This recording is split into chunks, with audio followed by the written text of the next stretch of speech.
Altaïr, voilà un mot qui s'est introduit dans les discussions quotidiennes. Au café, aux messes, lors de grandes réunions. Employé 150 268 fois en moyenne par jour, ce mot mériterait désormais une place dans le dictionnaire. Altaïr, pour faire simple, voici le nom de code donné à la reconfiguration de l'armée de l'air et de l'espace, et en particulier du commandement des forces aériennes. Lancé le 25 mars 2022 par le chef d'état-major de l'armée de l'air et de l'espace, ce plan est en phase de déploiement. Notre défi aujourd'hui ? Vous parler d'Altaïr de manière simple et basique, en moins de 5 minutes. Altaïr, quoi, quand, qui, où, comment et pourquoi ? Explication. L'armée de l'air et de l'espace tient son organisation actuelle du plan R 2010, restructuration d'ampleur portée à la fin des années 2000. Nous sommes en 2023. Les menaces évoluent, le ministère évolue et l'armée de l'air et de l'espace évolue. Ça, c'est le contexte. Maintenant, place à la problématique. Comment gagner en performance et répondre aux enjeux territoriaux pour continuer à gagner en opération ? La réponse, Altaïr. Vous suivez toujours ? Allez, on va rentrer dans le vif du sujet. Gagner en performance ? Oui. Mais comment ? En raccourcissant les chaînes hiérarchiques. Jusqu'à présent, c'était ça. Désormais, ce sera ça. Concrètement, l'aviation de chasse et de reconnaissance, la BAC, l'aviation de transport et hélico, la BAP, et les forces commando et spéciales, la BFSA, sont désormais sous la coupe directe de l'état-major de l'armée de l'air et de l'espace. Les mécaniciens, jusqu'alors rattachés à la Basale, rejoignent ces brigades navigantes selon leur flotte de prédilection. La Basale, désormais Battle, se dédie à la maintenance du matériel d'environnement, à l'armement ou encore à la logistique. Et rappelons-le, pas de soutien log, pas de projection.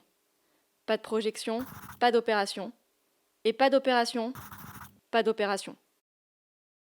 La BACE, elle, verra ses effectifs répartis. Les experts de la défense solaire rejoindront la BAC, alors que les contrôleurs armeront la BACEA, nouvelle brigade créée au CDAOA.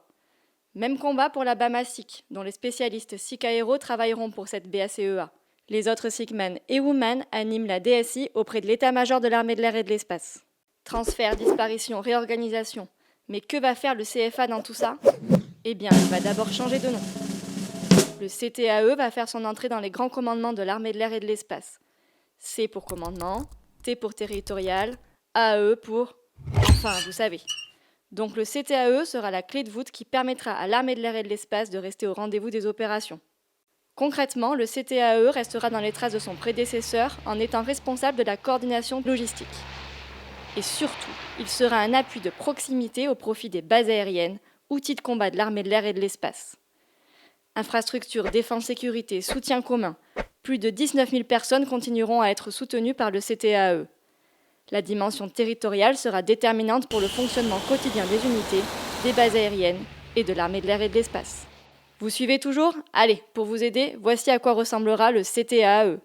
On commence par les chefs. Le GCTAE sera secondé par un GCS et appuyé par un SEM et son état-major. Jusque-là, pas de surprise. Eh bien, détrompez-vous. Un petit nouveau va faire son entrée. L'officier général adjoint dédié aux fonctions défense-sécurité sur le territoire national pour l'armée de l'air et de l'espace.